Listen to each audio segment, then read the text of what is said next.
In this episode, Derek wanders the streets, a shocking dodge, and fuzzy dice. Welcome to episode 54 of the We Are Auto Show. What's new, Derek? Mr. Michael Rowell. I had a little business excursion. Our whole company came in town, and they happened to come to Sarasota, Florida. And there was a team member on my team that had never driven a car before. Oh, dear God. I was put in your shoes. So did he become the designated driver for when all of you were drunk at the bar? No, we actually wandered around all downtown in Sarasota. But the interesting thing that happened was he came and spent the night at my place for a night, and I got to put him behind the wheel on a game we both love to play called iRacing. Yes, we do. Which is a racing simulator game, and it is it's pretty darn realistic. And I do have a racing wheel and pedal set at my computer, and it was very fun to try to teach him how to drive a car. Did he complete one lap? He did complete laps. He got to a lap time of 1:10 at Lime Rock Park in a GT3 Cup, a Porsche. Yikes. He was not doing terribly. It was not a fast lap. I was running But it laps. was a completed lap. Yeah, he had many completed laps. To go from nothing to completing laps in a GT3 Cup car, not bad. Not bad at all. Not bad. Good on him. It was very interesting, though. He didn't have the understanding that we do, where we have to keep in sync our hands and our feet. All His hands and feet were out of sync. Yeah, so he'd go to turn right, but his foot goes down at the same time. Yes. Yes. Yes, I encounter this very often. How do you teach people that? It honestly starts with literally just getting them to, I'll go through drills where it's like, okay, gas, lift, cover, brake, gas, lift, cover, brake, gas, lift, cover, brake. So just getting their foot, knowing where the pedals are. Okay. And then I'll make them look at a tree or something down the road and say, okay, while looking at that tree, give me a little gas, lift, cover, brake. Until they can do that without having to look at their feet and go, that's the right. gas, that's the brake. Once we can do it where we do that, where we can actually get them gas, lift, cover, and brake without having to look at their feet, then I make them do that and steer the wheel to the left. Okay. And then steer the wheel to the right. Okay. Before we even start moving. Interesting. There was also a lot of, I noticed, like a twitchiness on a straightaway where you're just bouncing back and forth. A lot of new drivers do that. Yeah. And I have a little bit of a random theory. Okay. You ever seen a movie ever in your life? One. Okay. And did that one movie have a driving scene? I'm sure, yes. Okay. So in the movies, when there's a driving scene and there's a car going down a dead straight highway, what do you always see the driver of the car in the movies do on a dead straight highway? They're sawing at the wheel, left for some reason, left yes. and right. Like it's a dead straight highway and they're moving the wheel 6 inches left and 6 inches right. Mm-hmm. I have a sneaky suspicion that people have seen that and then have also translated that to going, that must be how this works. You're probably right. Because once I told him, just hold the wheel center and the car will go dead straight. Yeah. It was that easy. Yeah, the car wants to go straight. It doesn't want to go left and right, left and right, left and right. Uh-huh. It wants to go straight. Yeah. It was very fascinating to teach someone else to drive a car that had no experience driving a car before. Zero. It was surprisingly much harder than I thought. And I had to go way back to the basics, like way, way back. You can't just say, give it some gas and turn the wheel. No. Because that, to someone that hasn't done that, yeah, they can't, those neural networks aren't firing together. No. It's just not a movement they've done before. No, it's not coordinated. They don't understand what those things mean. They don't understand sometimes even what gas means. Yeah, if you get someone that's never driven a car and you say, turn the wheel as far left as you can, right. They just kind of look at you and go, I'm sorry? That means literally nothing to me. Yes. It was very cool. It was very, very cool. How did it feel to step into my shoes? It felt like a good challenge. I kind of liked it. It's a fun challenge. Yeah, it really is. I love it to death. And it's not, because we're good at driving and because we understand it pretty well, it was not that hard to get him going quickly. Yeah. And once you get them moving, it makes sense. Yeah, it felt very rewarding. And he was like getting frustrated by the end. I was like, just try to set a lap time of 1:10, and he finally did it. And it was like, yes. Yeah. And then I threw down like a 45-second lap time. And he was like, no. I see. There's some art to this. Yes. Fair enough. But it was a lot of fun. It was a Yeah. lot of fun. I bet you it would have been. Mm-hmm. So shall we move on to some news then? We shall. We shall. All right. So I've got some news for people that like to drive in a straight line. Okay. So the NHRA, the National Hot Rod Association, I believe is what that's Believe called. so. Yeah, the National Hot Rod Association. They have actually got some new rules for drag racing. Drag racing, the 2014 and newer street legal muscle cars, or hot rods as we may know them as, right? The Challengers, the Chargers, the Mustangs, Yes. the Camaros, that kind of stuff. Okay.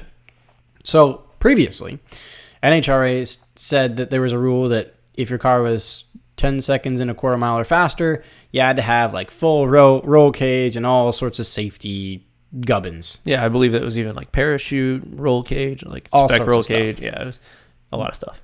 But nowadays, with the fact that like a random stock Dodge Charger 4-door sedan can set almost a 10-second pass without any modifying, the NHRA stepped in and said, we got to update these.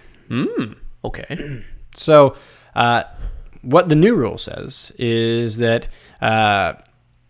if for 2014 and newer cars, they will allow you 9 seconds in a quarter mile or 150 miles an hour in the quarter mile with no cage or roll bar. So pretty much no add-ons, straight up stock, and you can go and you can compete 9 seconds up to a speed of 9 seconds, or a time of 9 seconds and a speed of 150 in a quarter mile.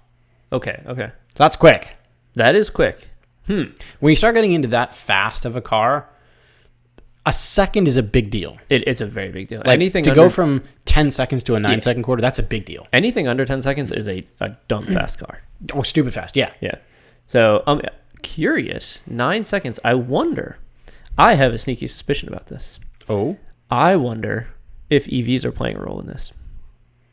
Maybe. They're citing the fact that all these new cars have things like ABS, Right. standard proper airbags, like crumple zones, things where... Safety features. Yeah, it's not just a car that was just built out of pure metal, and if you've crashed, you just got impaled by the steering column. And they have deemed that 2014 was the year they stopped making pure metal steering columns. According to the article, yeah. Okay.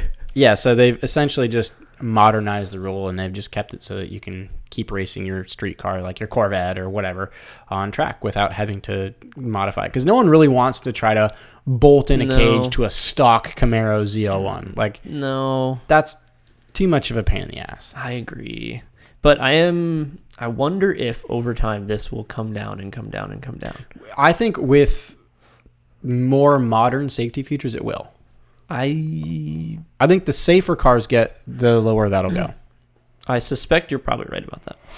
So like even the fastest Plaid, the Tesla, will be a 9.3.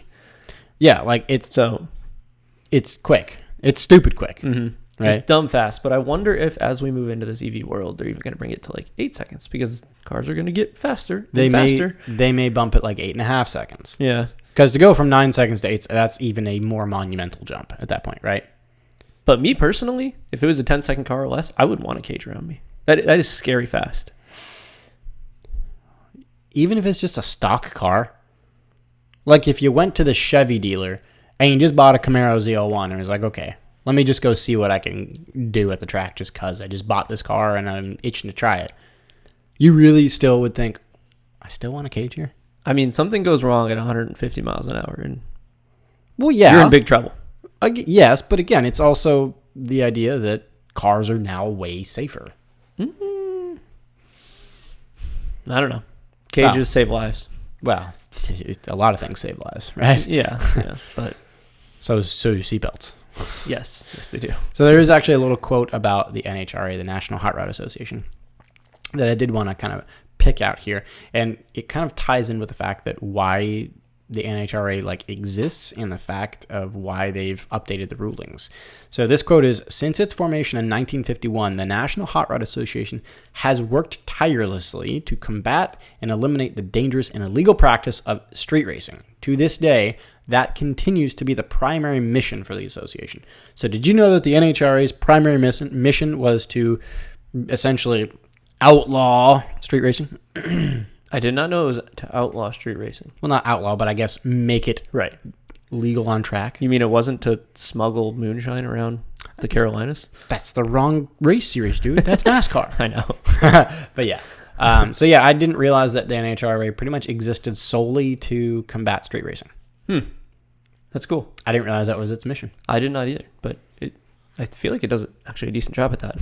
I think it kind of does, yeah. Because there is a big scene in the drag racing community of people who would probably be street racing if they weren't at the drag strip. Well, especially since you can get a brand new Challenger Hellcat wide body, whatever the top spec is, that will do like I think almost sub 10-second pass, like just straight up stock. Yes. Yeah. It's like I said, kind of almost scary fast. Yeah, I agree. Like properly fast. Mm-hmm. So that's all I got about the NHRA. Cool. Shall we move on? Let's move on. What you got? Did you see that Dodge wants to make an electric car and make it loud? Why? Why? It's an electric car. It doesn't need to be loud. Why? What is it going to sound like? A vacuum cleaner? Wah! And then you get the grooves on the carpet when you've done it really nicely. Just like an RX-8. Fair. I didn't. Touche. But that is a good sound, in my opinion. So Dodge EV muscle cars are predicted to go on sale in 2024. No. Thank you. Not for me. This seems like it's right up your alley. None for me, thanks. Designed to appease a loyal fan base of the Charger and the Challenger. Okay, stop. Pause. The loyal fan base of the Charger and the Challenger. Are they really going to buy an EV Charger? Are they really going to buy an EV Charger? No. That's what I thought. No. That is not the fan base that could... never. I would love to argue against you in this case, but no. You and I both know that the average fan base of the Charger and Challenger isn't really an EV kind of person. They're kind of like a case of Busch Light on a Friday night kind of person. Yes. I got no problem with that. I mean, I'll drink a Busch Light with them any day, but... What I don't understand is the whole sound part. This is weird. Very. Let me give you a quote here from Carlos Tavares. I don't know how to say his last name. Tavares. The Carlos Tavares. Yeah. The CEO of Stellantis. He said, the electric Dodge that is coming, and here's his quote, is just so brilliant that it's shocking. Oh my God. Yeah. That's the actual quote. Yeah. It's just so brilliant that it's shocking. The sound is reportedly shocking. That just seems shockingly horrible, in my opinion. Now, me and you both like hockey. We do. We have a team around us named the Tampa Bay Lightning. We do. And they are based on electricity. Yes. Have you been to a Lightning game? With the Tesla coils, I have, yeah. Aha. Okay. I knew we were going with that. Yeah, we're going there. Okay. So if you've ever been to a Lightning game, they have Tesla coils, which are devices that push electricity into the air, in layman's terms. It's more complicated than that, but that's okay. It pretty much, while you're watching a Lightning game, there's lightning bolts raining down from the ceiling. Yes, and it's really freaking cool. It's very cool. But they are very loud and like startling when it happens. Would you say they're shockingly I would loud? say. So what I imagine is a Charger with a Tesla coil on top, just zapping things as it flies. Oh my down the God. road. You're okay, so I can picture it now, right? You're in your EV Challenger. Mm-hmm. You're now competing in the NHRA, the street legal racing, which means now you can go 9 seconds and a quarter mile.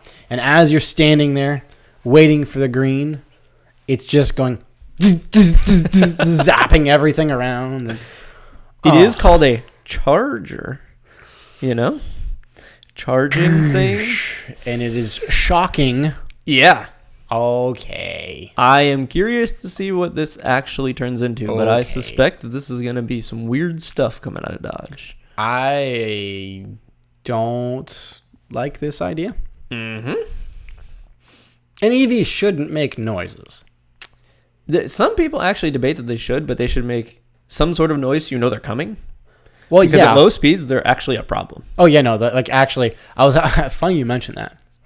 I was out for a run this morning, and a Tesla crept up on me out of nowhere. I was looking left and right and left and right. I was like, "Where the hell did you just come from?" Yes. So yeah, I see your point. They should make some sort of a noise, but not a rumbly V8 noise. I think that someone was trying to push a law through that made all EVs have white noise emanate from them at all times. And I was like, what the heck?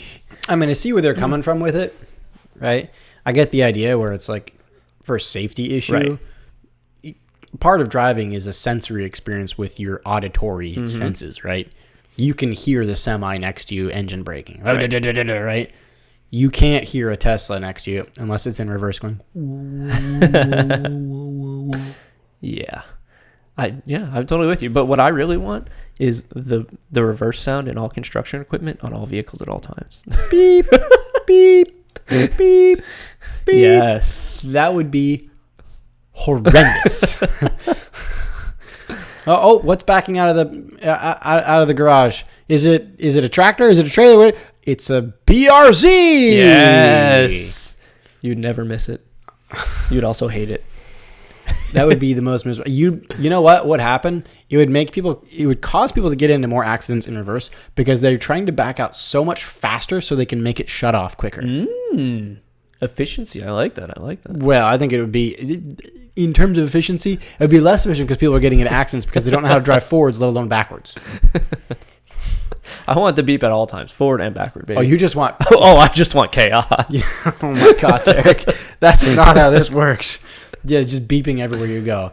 All right, to wrap this up, I genuinely don't know what's going to happen here with electric muscle cars that are loud. I don't know what this means or how it's going to be. What? I can't even... I don't know. Is it just going to sound like a Tesla coil? Is like that lightning shocking sound? Like literally... It's just so zap, brilliant zap. that it's shocking, says the CEO. I don't know. It's going to be weird. That's a very non-CEO kind of statement. Yeah, it kind of is. Like, I feel like a CEO would be much more eloquent and, I don't know, pronounced and much more articulated. Right. Versus, it's just so brilliant that it's shocking. Yeah. We'll find out here pretty soon. So. Yeah, I suppose we will. And I'm not looking forward to finding out. But that's that. It is what it is. Let's move on. Okay, let's move on to the new Mercedes C Class. The 2022. So, some details, some numbers, some pictures. I like numbers. Come out about the new C Class. More specifically, the C300. So, the standard Mercedes C Class. Okay. Right. The 2022 C Class is going to be offered in 3 trims, your kind of standard base trim. It'll be offered in, what is this? We've got a Premium, Exclusive, and Pinnacle. So Premium is the base trim, it seems like. And then Exclusive is the mediumest trim. And then Pinnacle is the pinnacle of all the trims. Do you wish that car manufacturers would normalize trims? Yeah. Okay. But to a certain extent, because I don't want them to be boring, but I'm confused. Yeah. What's going on with those trims? That's wild. Okay. It's like going to Starbucks and getting a coffee. Yeah, it's a I mess. just want a medium coffee, please. I know, it's a mess. No, a medium is a grande. No, a grande is large. No, a venti is large. Then what's a medium? Then what's a small? A tall, small is a small. A tall is a small. What? Yeah. Marketing. So, yeah. So the new C300, the 2022. Some details in regards to its price have come out. So the new C300 is starting at $44,600, which is almost $2,000 more than the prior gen C300. Okay. Which is not like that Buick SUV we talked about, where there was that Buick SUV that like went down $750 or whatever it was. Yeah. Right. It's not quite like that. The only one to get cheaper. Yeah, exactly. Yes. So the new C300 starts at $44,600, and it offers those 3 trims I told you: Premium, Exclusive, and Pinnacle. So what's kind of odd though is that the 2022 C300, the new gen, the new body style, is going to still be being sold alongside the previous gen and body styles, coupe and convertible. So you can buy the newest in a sedan, or the not newest that's still being offered new in the coupe and convertible. Okay. That's odd. It's really weird. It's really, really weird. Like, Is this roll the whole damn thing out together. Is this just manufacturing debacles? I didn't see any reasons why. I just think it's just odd. It is odd. If just- there's no reason why, that's very odd. Yeah, I it's like suspect there's manufacturing debacles. there's got to going be on. something. Yeah. Because it's like this body style of sedan is being sold, but the coupe and the convertible is not being sold, but you can still buy a new one of the old one. Right. The old one you can still buy new, but you could also buy the new one new. And then soon you'll be able to buy the new one used and the old one new. Are the trims the same? I don't know. Oh, that's a good question. That is a good question. But let me get into the other trims. So the premium trim, or the base trim, like I said, starts at $44,600, and it comes standard with some equipment. You Some get equipment. Yes, some equipment. It's shocking. It's brilliantly shocking. No. So you get an 11.9-inch screen that's touch screen. It's all fancy schmancy, right? You get blind spot monitoring, which if you set your mirrors properly, you don't need it, but I digress. You get 18-inch wheels. Wow. I feel like that's not big enough. No. For a Mercedes, a Mercedes needs 19s. Like a G-Wagon, maybe. I don't know. Anyway. Either way. You also get heated seats and a sunroof. Okay. All for the beautiful price of $44,600. I feel like those are standard equipment on that car. It is, yeah. Yeah. So that is your standard, right? Okay. And then going to the next trim, the exclusive trim, you get all that. And then this trim, the exclusive trim, starts at $46,850, and it does add some extra stuff. It adds a park assist system, ambient lighting, wireless smartphone charging, and an upgraded audio system. Wow. Okay. Yeah, I wonder if all that is worth $2 extra grand. Maybe, maybe not. Debatable. You want to know what the Pinnacle gets? That's the top trim. It's the Pinnacle trim. Yes. The Vente. Yes. It's the pinnacle of all the trims. Yes, the Venti trim. Is Vente even the biggest one? I don't know. I don't know either. Oh, no, I think they have a Trenta now. Might have upset a bunch of people. Don't know. Probably. I'm not a hipster, so I digress. But the Pinnacle trim of the 2022 C300 starts at $48,550. So that's a $50,000 car now. That's 50 grand. Right? Yep. And you get all the previously mentioned stuff, right? Like blind spot monitoring and all that. Plus navigation with an augmented video display. Interesting. And a heads-up display. Oh, that's it? Yeah. Oh. For $2 grand more? Yeah. Oh. Pass. Hard pass. Yeah, pass. Hard pass. So unless the augmented video display is ridiculously good, but I suspect not. I actually, you know what? I suspect it is. Think so? Mercedes always leads the charge on like tech in cars. What about Tesla? Nah. See, the issue is there's been self-driving stuff way before Tesla, and it started with the Mercedes S Class. Mercedes, the stuff you find standard on a Mercedes is like the stuff that becomes standard on like the Civic in like 10 years. So Totally agree. They're always kind of leading the charge on tech stuff. I don't know what the... I'll look this up later, but what the augmented stuff actually is, but I suspect it's not what Tesla's full self-driving like camera equipment is. Probably not, but Don't know. I reckon it's still going to be pretty good. Right. You ready for the power system that you get with all this? For 50 grand. Or 45 to 50 grand. Yeah. Okay. So all the C300 models come with a 255 horsepower turbocharged 2-liter 4-cylinder. 255 for 50 grand. But wait, there's more. It comes with a 48-volt hybrid system in it. They're all hybrids. 48 volts. I don't know what that equates to. Does it give you a It didn't horsepower give number? me a number. So they're probably just a flat 255 it was? Yeah. On the power? That's probably what it is combined. I Yeah, guess. I bet you that's combined. Right. Okay. Not the number I was hoping for. Nope. Not at all. Agreed. Seems lacking in the power department. Agreed. Yep. Unless it's dumb light, and I suspect it's not. I didn't see a weight in there, but it's luxury. Yeah, it's Luxury not. comes with a weight. Right? Now, they are all coming standard with rear-wheel drive and a 9-speed automatic transmission. That's too many gears. That's a lot of gears, right? But you can option the Mercedes 4MATIC all-wheel drive for an extra $2,000. Okay. Have you ever driven a 4MATIC? Like the Mercedes particular? Yeah. Not the Mercedes particular. Okay. Neither have I. But I've driven a rear-wheel drive Mercedes C63 AMG, that's different. and that's That's much different. just a jackhammer. That's a different. It's just, I love it. to way death. different. The old 2020 C Class is between 3,400 pounds to 4,000 pounds. So it's kind of... Bet you this is probably 41 or 4,200 pounds. Yeah, it's kind of in that we expect as it to it be. is a hybrid. It's relatively heavy for its class and for the size of car it is. Yeah. So I'm sure its power to weight ratio is not great. But you don't buy this to go racing. No, you buy this because you're a young, independent woman that don't need no man. Not what I had in mind, but okay. You see where we're going. Okay. So I do have some unfortunate news that we had previously talked about a while ago. Remember how we were talking about that Mercedes was like getting the axe to all the V8s? Yeah. So it is officially starting because the new C Class AMGs, which they haven't released real numbers in data yet, they are definitely coming with a 4-cylinder hybrid. Oh. Which sucks because the previous C63 AMG was a twin-turbo V8. Ooh. Whoa, that's a big You lose difference. 50% of your cylinders. Yeah, that's a big difference. I'm not a fan of that. But apparently they'll come with varying degrees of hybridness.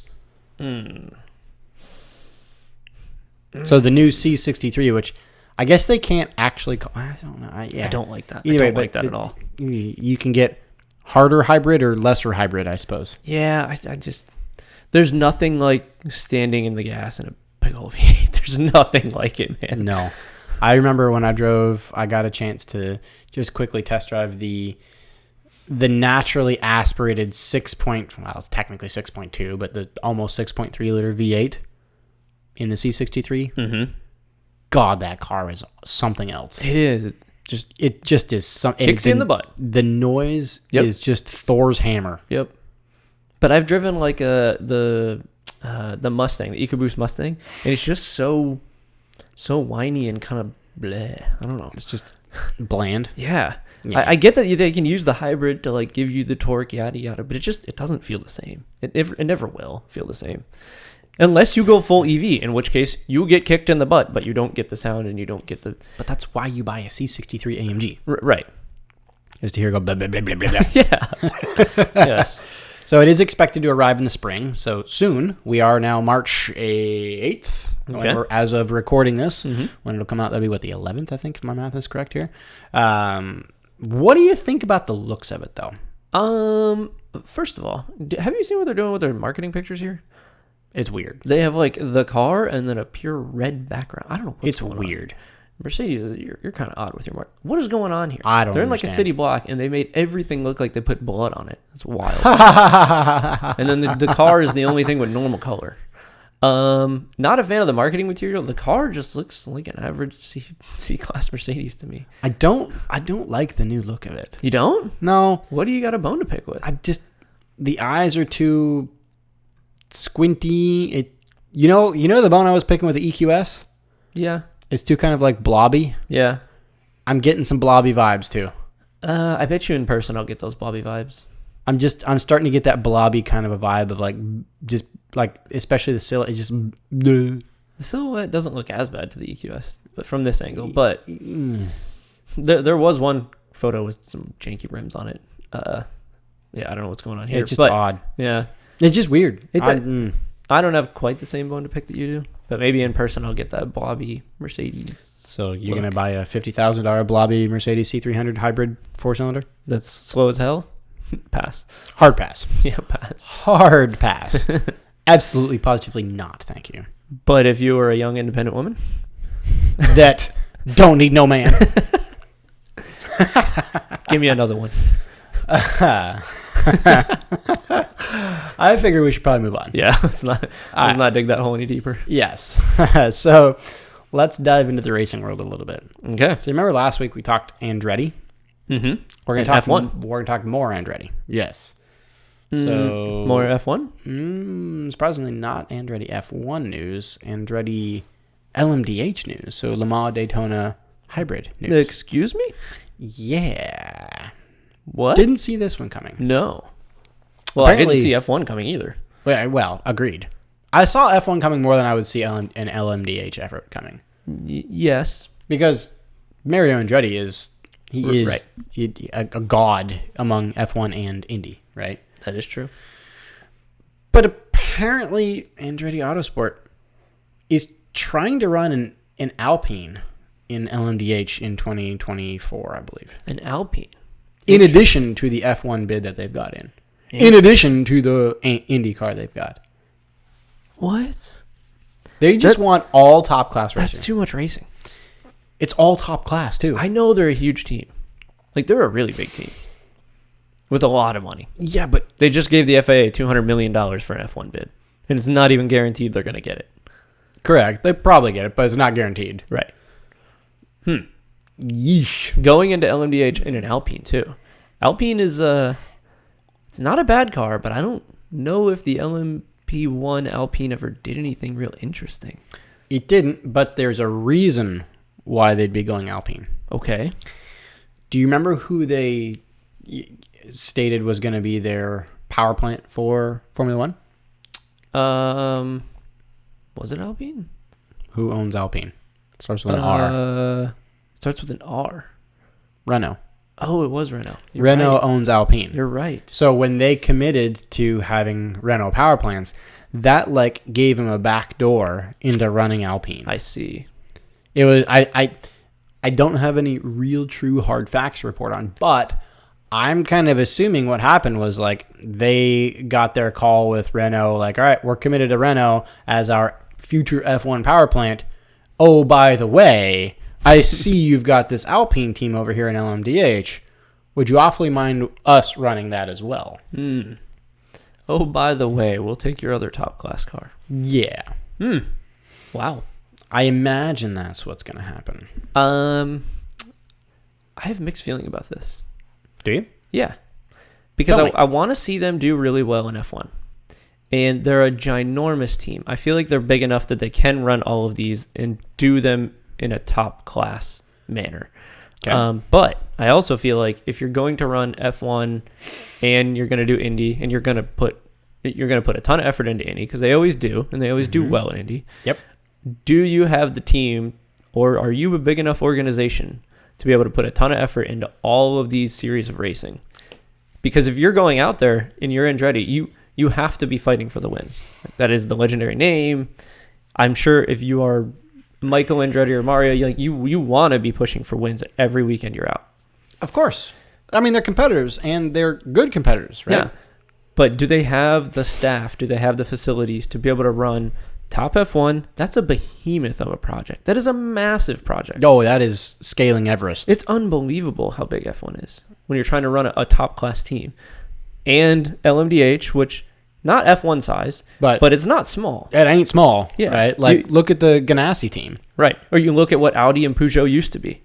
Back in the days when they were running each other. They were big organizations with a ton of people. Huge. Yeah. Just the support staff alone. Right. In IndyCar, I bet you is probably the smallest of all of those, and it's not small. You're taking multiple haulers every weekend to every event, and you got a staff of at least like 20 to 30 guys. Yeah, you got a crew. Yeah. And it's weekend to weekend to weekend to weekend. And now they're trying to go international with F1, and now they're going to go international with LMDh. Which means that they would have to have some weekends where they've got their team in multiple countries. Yeah. Right? Like they could have Indy in, I don't know, Florida or in Alabama. Anywhere right? in the US. They'll have a state. They'll have Indy in the state of Alabama. Then they'll have IMSA in the state of California. Then they'll have WEC in Belgium. Yeah. And then F1 in Singapore. Exactly. Right. Right? Good luck. Coordinate all that. Good God. Yeah, I don't know. Maybe they're separate business units internally. Maybe they're even like different facilities. I have no clue. But I don't even, as a reformed banker, I don't even want to think about their complex corporate structure. yeah, That would give me nightmares. Sponsorships, like, oh man, dude, Jesus, that's so much. So the last time, because apparently I don't remember this, but apparently Andretti did run a like factory team in sports car racing. When did they do that? 2007, 2008 in the American Le Mans series. What car the did they ALMS. It was an Acura. That's the last time they had a manufacturer-supported team. An Acura? In the ALMS, the American Le Mans series. What kind of Acura were they running back then? Was it a prototype or was it a... You know what? I'm going to look it up. An Acura. So it could have been... No, NSX was prior to that, right? Was NSX around that time? Actually, it looks like... Yeah, it was a prototype. It was a prototype. It was the ARX 01B. Oh, it was one of LMP2. it was one of the LMP2 prototypes. Yep. Oh, there's it. There is it at Sebring. Okay. Yep. Okay. So that's the last time Andretti ran a factory team. Well, they have experience running a prototype. That's good. Yep. For 2 years. For now. But this does put us in a pickle for IMSA, though. Why is that? Because Renaults aren't sold in the U.S., and neither is Alpine. Ooh, does it have to be Yes. a homologated car? So here's a little blurb here. Is with Alpine or parent company Renault not currently selling cars in North America, it would need to align with a different OEM to meet IMSA's requirements. So the International Motorsports Association, right? Ooh. So they'd have to have another brand. There was some rumor that they would go with Nissan, since Nissan and Renault. Remember when we did that episode where we looked at like who owns who? Yep. Remember how Nissan and Renault were in bed together? Mm-hmm. There's some chatter that it could be Nissan that they choose as their actual like manufacturer, their OEM here if and when they do come IMSA, not just WEC. Does IMSA have any Nissan presence? No. Or does Nissan? Sorry, other way around. You remember the last time we had a really big IMSA Nissan presence? The Delta Wing. Oh my goodness, you're right. Do you remember that funky looking ass thing? Yes, the fantastic car. That's what it was. Yeah, you liked it? I thought it was absolutely wild and awesome. The Delta Wing. Oh, I'll pull up God. a picture of the Delta Wing for that people. was such a funny looking car, and I remember it not ever doing anything particularly brilliantly. No, but it did have a heartbreaking moment at Le Mans that everybody remembers. Yeah. Yes. Yeah, the Delta Wing. That's the last time, from what I recall, because I believe that was a Nissan car, wasn't it? I believe it was, yes. I believe that was a Nissan OEM. Mm-hmm. And they were trying to figure out if you could actually run this really Weird funky ass. looking... You know what it looks like from this angle? It's a dick. It looks like a penis, a male genitalia. A rocket ship is what I see. Red Rocket. Huh. Well, I suspect this will not come back. God, I would love to see it come back, but I suspect it will not come back. God, that was a weird ass car. It was a really weird, but I love the craziness about it. You know what I never noticed? See the headlights over the rear wheels? It's amazing. Did you ever notice those rear wheel Yes, headlights? it's amazing, dude. That's got to be the most awkward thing ever. And to turn it would be weird. Everything about that car would have been weird. Somehow it actually gripped really well, and the tires in the front were very, very narrow. They were like I don't drag understand it. racing front tires. You know how they're always really narrow? Yeah, like little skinnies. Yeah, it was those, but it would still turn into the corner in an instant. It had so much grip. I don't understand it. They did funky suspension geometry to get it to bite. Weird. Really weird. But I believe that was a Nissan car. It was, wasn't it? I believe you're right. Yeah. So yeah, that's who they might rumored with potentially coming into IMSA. You know what? Hashtag bring back the Delta Wing. Oh my God. Hashtag don't bring back the Delta Wing. Bring it back, baby. I will be a fan. You know what though? Hold on. We've had this conversation that we don't want race cars to look like rocket ships. You cannot even dispute that, not even for a second. But the Delta Wing is a different kind of rocket ship. It's like the Jeff Bezos penis rocket. Yes. It's just so weird. It's awesome. Like, I don't want all of them to look like that. That'd be really weird. And our argument for not looking like a rocket ship is what you want it to look more like a street car so people can understand it and like be able to be attuned with it. You want to recognize it. But at the same time, this thing's just wild and awesome. You know you love it. The craziness of the Delta I love Wing. to hate it. Okay. If I it loved comes it back, because I loved it because it was weird. if it comes But back, I hated I it will because go it was weird. full fanboy and I will buy like Delta Wing gear and stuff. Yeah. You'll get it. If it comes back, you have to get a Delta Wing tattoo on your ass. I'm not getting a tattoo on the Delta Wing. You have to get one on an ass cheek. Yes. No Deal? way. No deal? Absolutely no deal. Okay, fine. No deal. You're no fun. You're no fun. I will gladly buy a jacket and a hat, and I will wear it on the show. No problem. I'll be that guy. Okay, I suppose. Bring back the Delta Wing. You know what we shouldn't bring back, though? What? Fuzzy dice. Funny enough, I actually saw some fuzzy dice as I was wandering around the streets at like 2 a.m. Did you really? Yeah. You party animal, you? There was, I think it was a Bronco that had fuzzy dice. They were Okay. hanging from the mirror. Okay. And it had the top down, and I was like, So I've got a question for you then. What cars should have fuzzy dice, but also what cars are the ones you usually see with fuzzy dice? okay. It is two different questions. It is two different questions. The ones that should have fuzzy dice. Any car Made prior to No, 1981? No. I'm thinking cars that are like beach cruisers, right? PT cruisers. Maybe a 4-cylinder Mustang with the top down by the beach. Maybe. That should not A have- Jeep? Maybe a Jeep? Oh my God. An old Buick, yes. Reasonable. Like a hot rod. A hot rod. Not like a grandpa Buick or like a grandma Buick? No, like a hot rod. Or, you know what should have fuzzy dice? What? It should be the like big steel-bodied old American cars. There's like a Cadillac or whatever it is that's on hydraulics and bounces. Oh, God. You know which one I'm talking about, like the 1,000 spokes? Yes. A little like bounce, bounce, bounce, bounce, bounce, bounce. Yeah.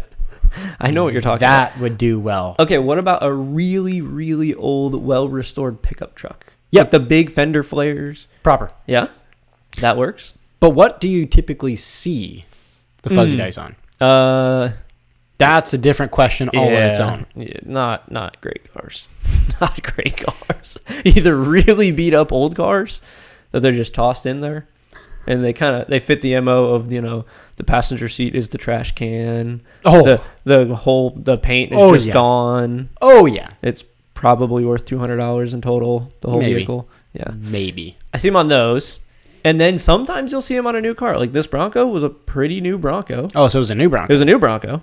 And it had the fuzzy dice on it. And it had the windows down. And they were doing the beach thing. Okay. Right? I get that. I can understand that. But there's not much middle ground. No. Unless it's really like old lady kind of stuff. I always see them on just absolute shit boxes. Yeah. That's like the only thing I truly see them on. Every once in a while, I'll see them on like something where they belong, but I always see them either that or just like a random Civic. It's like, no, you drive a Civic. This is not fuzzy dice territory. If I got you fuzzy dice for your birthday, would you rock them? No. I have a Volkswagen. Not only that, a Volkswagen Jetta GLI. It's not fuzzy dice kind of car. You need more personality. Ha! I need more personality. You are funny. Well, yeah, I saw a shitbox with fuzzy dice on the way over today. Nice. It's just... You know what they have? Personality. They look like they have personality to be put on the People of Walmart website. You ever been on there? It is entertaining. I'll tell you that. Oh my God, is it ever? Yeah, we're not pulling that one up. No. Okay. That would be hard pass. Everybody can go do their own research on that. Yes. Peopleofwalmart.com. Entertaining, but you never know what you're going to get. Yeah, that's a nice way to put it. So let's get into some car spots then, shall we? Let's do it, buddy. So have you, I know you have been out. You've been out cruising the streets like a hooligan. I was full hooligan mode. What have you seen in your hooliganisms? As we were wandering around downtown Sarasota, our pooky little town here, you see many things there. Many We have cars. A ton of cars here. Many cars. Random stuff. One interesting note that I saw, walking out toward Lido Beach, you know the one. Yeah. And there is a house off to the right as you're getting very close to the beach. It's like a really big new house tall. that they just built. Yeah. Yeah, it's like modern. Yeah. It has a statue of, I think, like a female pirate up on the very top. I know exactly the house you're talking about. If you ever get to look in the garage door. Yep. What did you spot in there? I don't remember what it was, but I remember Okay. it was exotic. Okay. There was a Hummer. I believe it was the H2 Hummer in there. Okay, I think I know which. Yeah, okay. Yep. I'm And going then back to my memory banks. Off to the right of that, behind the wall, I could see it because I was looking for cars in there. Yeah. The cover, a red cover, was peeled away just to show the right rear of the car. Ooh, it's a tease. And it was a tease. Or it was them trying to flex on all the tourists walking down and looking in their garage. Fair. White 430. Oh. Okay. I could see red taillights, and I knew exactly what the taillights were. I was like, good. You know what? Now that we're talking about it, yep, it's coming back to me. I remember seeing a white Ferrari there. Yep. Because I remember it's that last house on the right. So you're going down the beach, and you look, tall house, very modern, with a weird statue on the top, and it's got a Ferrari. Yep. All you could see were just the right rear and just the taillights, and I knew just enough to be like, sometimes that's all you need. It really is. For car guys like us, it really is. Oh, yeah. So that was a cool one. I saw probably like 5 or 6 430s when I was down there. Goodness. There's white ones, red ones. I think there was a yellow one. There was a black one. Did you see a Scuderia at least? I don't think that they were Scuderias. I think they were normal. Bummer. Yeah. Because the 430 Scoot is special. It is. Scoot's got the stripes, right? Yeah, it's got the stripes. It's also it's the proper. It's lightweight. It is. From the taillights, I couldn't tell. I don't think it was a Scoot. But still a 430 nonetheless. It was cool. Saw a couple 488s out there. Okay. It was a solid spot.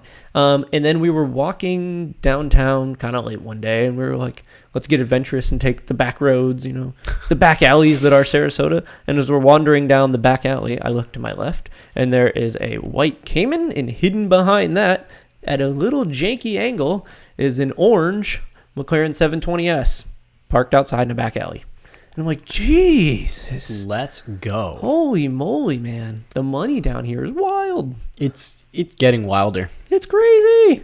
I'm surprised you didn't see the Bugatti that was out, because I saw pictures in like a car spotting group that there was a Bugatti street parked with that, like the valet for the restaurant is like street parking, and it was street parked a Bugatti Chiron. No, the one that I saw. Yeah. Did not see that. That is crazy. But your 720S, that is a hell of a spot. And for it to just be parked out back in an alleyway, like pretty, like a pretty shady area too. And that's kind of the funny thing is, like, here in Sarasota, they're just everywhere. They are. It's crazy. I saw 2 720s, and it's just like randomly just popping down the street. Yeah. What are you doing here? There were a couple Aventadors just rolling around downtown, because that's what they do at this point. Yeah. Right? And it was wild. It was, what did I not see was the question. So, of your spot of the week, is it going to be the McLaren? For sure, the McLaren hidden behind the Cayman. That's nice. Yeah. That's awesome. a very good spec. Yeah. And it's just the orange is just such a great spec on that car. Mm-hmm. So, would you take the Cayman over the McLaren? No. Didn't think so. I'll take the 720S all day long. The 720S? Yeah, all day. Cayman is a 4-cylinder turbo. I just had to make sure. Come on. I had to make sure you weren't crazy. Just because I'm a Porsche guy doesn't mean I'm going to disregard the magnificence of a 720S. They do sound good, too. They do sound good, yeah. So, as you've been driving around, I'm sure you've seen some stuff. I've seen a lot. I actually forgot about some of the stuff I saw until we started talking about this. Saw a couple of 720s driving around, because I know there was a car meet on Saturday or something like that, and I know some others that we know around town have been taking their 720s out to the car meets. So there was like a caravan of like 5 720s. Jeez. There was, let's see, I saw a twin turbo underground racing tuned Lamborghini Gallardo going down the highway. Fantastic. Made a great Probably noise. sounded amazing. Yep. Saw just today, I saw an orange Huracan right next to me. I had my windows down, and I was listening to that glorious V10 pop and crack. Mm-hmm. But getting into the more serious stuff, one of my favorite spots that's not my spot of the week, but it is right up there, is a Ferrari F12 Berlinetta. Okay. That is the really long front nose. Front-engined. Yes. 6.3-liter V12 Ferrari. Ooh. I didn't know it was a V12. For some reason, I thought it was a V10. 731 horsepower. Oh. That's a lot of power. Yeah. Does it have a weight? 3,500, almost 3,600 pounds. Still, it doesn't matter. When you've got 731 horsepower. Matter. I remember watching the Top Gear episode where Clarkson tested the F12, and he said it was like actually too much power for the car. That might be. Like, it's like almost undrivable how much power the car is. But that's a good spot. I did see an F12, and I didn't. It's of the Ferraris that you see, that's not a Ferrari that you typically see. No. You see, 458s, 488s, 430s, but you don't typically see an F12. Who is an F12 owner? Me, when I have $1 bazillion. Okay, but like, what is the quintessential F12 owner? Because What makes you buy that over a 488 or a 458 or a 430? Class. Kind of feels like it, doesn't it? It does. I feel like you buy an F12 if you're classy. You buy a 488 if you just want it for the clout. Yeah. I like that. I feel like that's, I like that take. I feel like that's the difference of the buyers is an F12 you get because it's classy and just because it is just so beautiful. I think you're right. And it's not to say a 488 is not beautiful. Right. Because 488 is very pretty.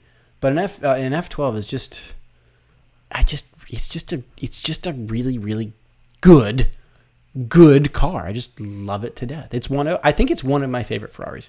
I think that the first time I saw one of these was out by Lido. It was the circle that we always go to. Yeah. And they were just rolling around there, and it is for sure just pure class. It is a Pininfarina design. It is just. I might think that is my favorite Ferrari. Okay, here's another question. Can you get more classy than this? Okay, what's classier? An F12 or an Aston Martin DBS? So hold on, stay with me. They are both front-engined. They are both V12s.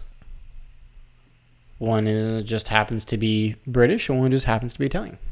I've had a thing for Astons lately, but I'm going to have to go Ferrari here. Because I feel like you will see the Aston more than you will see the Ferrari. Okay. Do you agree? Just because I'm a big James Bond fan, I think the DBS Superleggera has a little more class than the F12, or in this case, the 812, which would be the newer model of it. But I like the F12 better than I like the DBS. You want the Italian flair? I do. I do. Because that's what that gives you. It gives you class and Italian flair. It's where just all so you get is the good. James Bond class. And that's the difference is you get classy, but almost kind of, well, I don't want to say boring, but you know what I'm saying. James May would drive it. James May would not drive this. But the F12 or the newer, the 812, is like you get the class, but you also get an extra touch of lunacy. Yes, you do. And I'm a bit of a lunatic, so I kind of would just have to go with an F12 over a DBS. One of the classiest Battle cars. of the front engine V12s. Mm-hmm.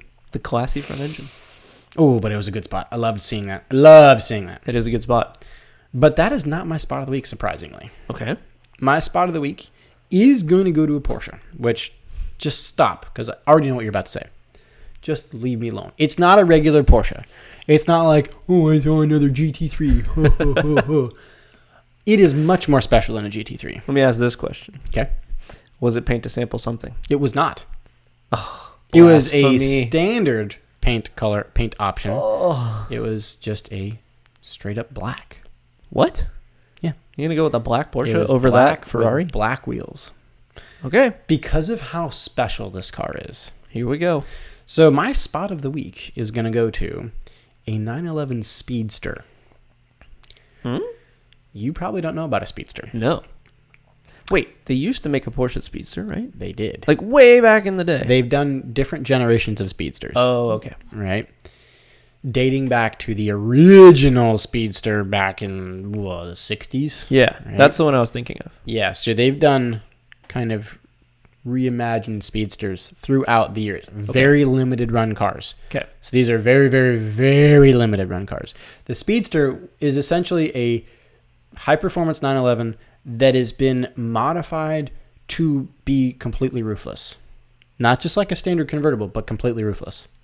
Roofless. Okay. Yeah. Okay. No roof. Convertible. Not just a convertible, but like truly roofless. The only convertible top you have is like a tarp. Oh, okay. Okay. So it's not like, let me just kind of push the button and I can covered from the elements. You have to manually put it up. Yeah, you have a tarp. Okay. Right. So I saw the newest. It's the 2019, so a 991.2 generation Porsche 911 Speedster. First time I've ever seen one. This is why it's making my spot of the week. I've seen F12s before. I've never seen a Speedster before. And this is the newest one. Mm-hmm. When did this come Actually, out? pardon me. I have seen one Speedster before, but that's because it was in the showroom. I haven't seen one on the road. When did this come out? 2019. Oh, that's right. Okay. It's so good. Let me give you a little description about the Speedster. So, you know the Porsche GT3? My favorite car that Porsche makes. Yes. Naturally aspirated, flat six. Yep. You can get it winged or wingless. It comes with a manual transmission if you'd like. So, take a GT3, lop the roof off of it. So, a almost track car for the street. Just for pure driving pleasure. That is the only reason this car exists. It's only for driving pleasure. Not to go fast on a track, only for driving pleasure. So they take a regular GT3 and they modify it. So they don't just cut the roof off it and call it done. Do they actually start with the GT3? They actually start with a GT3, right? Okay. So it is a GT3, but they take the roof completely off. And then what they want to do is they want to give it a real sleek aero and just look dating back to the original Speedster. So they actually cut the windshield 2 inches shorter and slope it more. Oh. So it is a slippery looking windshield. It's really, really neat. Okay. Really neat. So you get a 2-inch shorter windshield. They also modify the GT3 to give it a full carbon fiber front lid, front fenders, and rear deck lid. So it's pretty much all carbon at this point. Okay. And the GT3 does not have all full carbon like that. A lot of weight reduction going on here. A lot of weight reduction. You chop the hood or you chop the top off. You put some carbon in bits that aren't carbon in the other car. You cut some glass out. Yeah. They do give the Speedster a different exhaust system than the standard GT3, which slashes another 22 pounds. Is this just a lighter It GT3? It's literally just only for driving pleasure. You don't take it to a track. It came with only a 6-speed manual. Only. Fantastic. You could not option a PDK or an automatic. The soft top, like I said earlier, is manually operated. So if you're trying to not get wet, you just don't drive this car.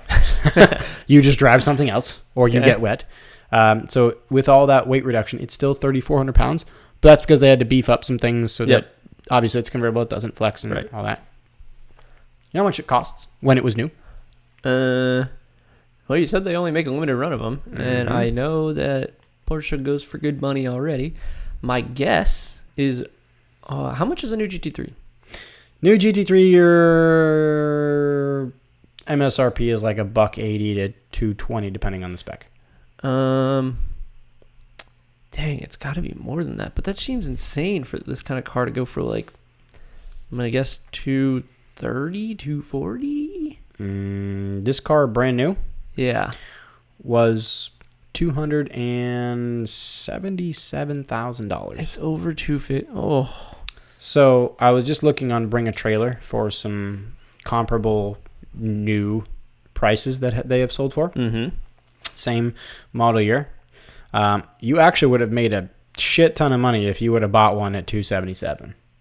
What? Because now this generation, the 991.2, even for base, 326, 356, let's see, 346. How? 395, 328, 385.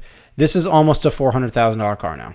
You could have almost 2 GT3s for the price of this. Yep. What? They only made 1,948 of them. Oh, that's why. It's such a cool car. I've never seen one on the road. I've only ever seen one in a showroom just behind ropes and everything. It's meant to be driven. It's meant to literally the enjoyment of driving. Yeah. The enjoyment of driving. Right. And the spec that we're looking at, the black on black, that's identical to the spec I saw. Okay. It's that spec. It was black, yellow carbon ceramic brakes. Yep. Yeah. I was stunned that I saw it. I was like, oh my God, I've never seen one on the road. Losing my mind. Yep. I've never seen one on the road. That's cool. That's a cool spot.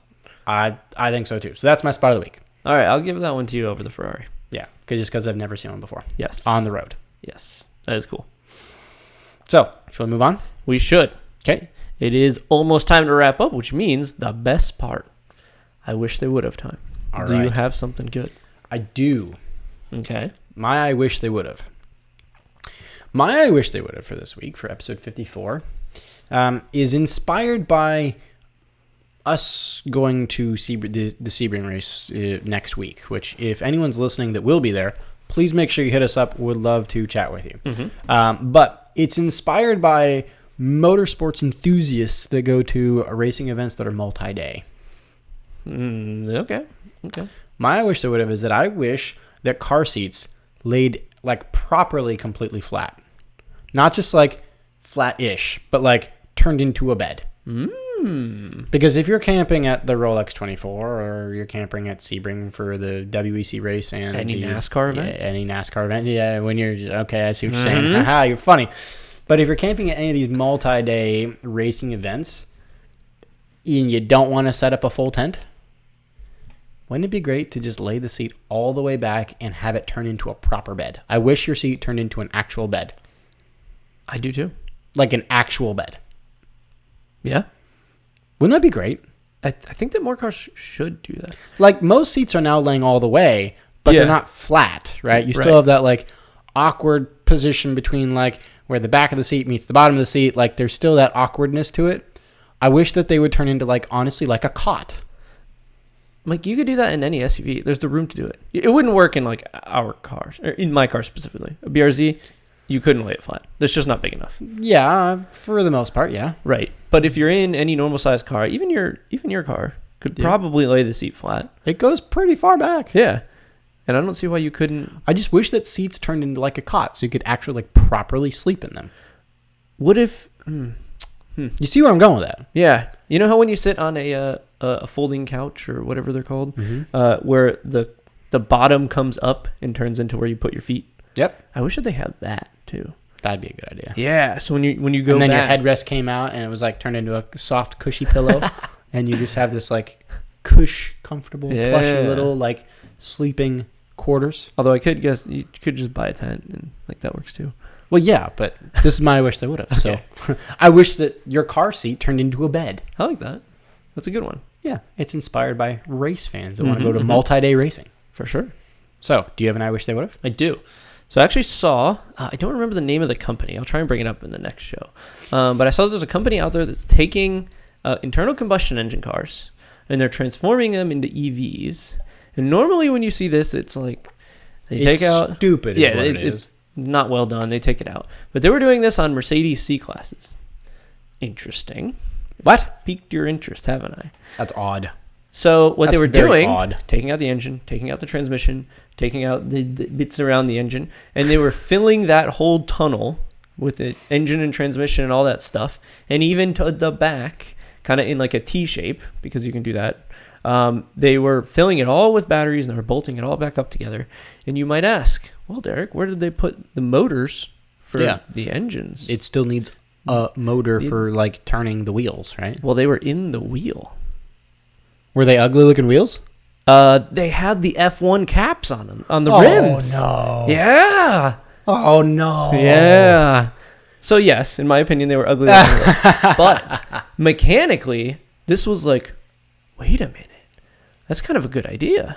Is it, though? Because now you've got the weight of the actual electric motor spinning. They're not that heavy. Yeah, they've got to have some weight to them, though. Yeah, they were like 30 pounds, but that's not... That's the weight of a standard wheel. Right, that's not that bad. They had mounted it up in the rim of the wheel, around all the brakes and everything, and they made it so that the whole motor was inside the wheel. And all that was going in there was your suspension components and two hot wires. That was it. And I was like, huh. The whole brake package was included. What happens if your suspension fails and then you lose a wheel? What happens if your suspension fails and you lose a wheel with a normal car? It's terrible. Yeah, but you don't have hot wires that are going to electrocute the shit out of you. Yeah, but ideally the car just figures out that they're shorted and turns it off, right? It's the sensors. Yes, but I don't trust the sensors. Yeah, whatever. You're an old man. I don't trust electricity. I live by candlelight. Sure you do. Sure you do. Mister, I'm putting videos on the internet right now. Yeah. Sure you do. Something like that. I thought it was a brilliant idea. And you could do all the torque vectoring stuff because each wheel was independent of each other. Which, that's cool. Yeah. And you had the room under the car and where the chassis was to be able to put all the batteries you want. And you didn't have shafts spinning around underneath the car or anything like that. It was so compact. It was really cool. Interesting. I have a suspicion that more companies are going to start doing this. You think so? I think so. You think that'll be like a common practice in the EV land? I don't see why not. It just makes so much sense. You get rid of a transmission, you get rid of all the spinning shafts, you simplify the heck out of even the suspension. You can simplify. What about the ugly wheels? They'll figure that out. I know you won't like them. I will hate them. Yeah, wheels are part of the character of the car. Oh, I totally agree. And the brakes were on the inner part of the wheel. They were like facing inward on the car, which is kind of weird. But that's just weird. In theory, you could design it to be the opposite, and you could show the brakes. But it was cool. So what is the official? I wish they would have. I wish that more car companies would start putting electric motors inside the wheel in the rim of a vehicle and simplify the rest of it. Just keep it simple, stupid. Kiss. All right. So do you have anything else for episode 54 for us today? I do not. All right. So in that case, that'll wrap us up for episode 54. Thank you all so much again for watching and listening. If you're watching on YouTube, please make sure you are subscribed to the channel and leave us a thumbs up and a comment on the video if you would. Would love to chat with you there. If you're listening on audio only, so Apple, Spotify, wherever you're listening, please do make sure you leave us a 5-star rating and leave a review. Would be so grateful for that. Love to chat about it on air as well. Make sure you send us your I wish they would have's over social. Facebook is We Are Auto. Instagram, We Are Auto _. YouTube is We Are Auto. And that's going to be it for episode 54. Thank you all so much again, and we'll catch you guys on the next one. Peace.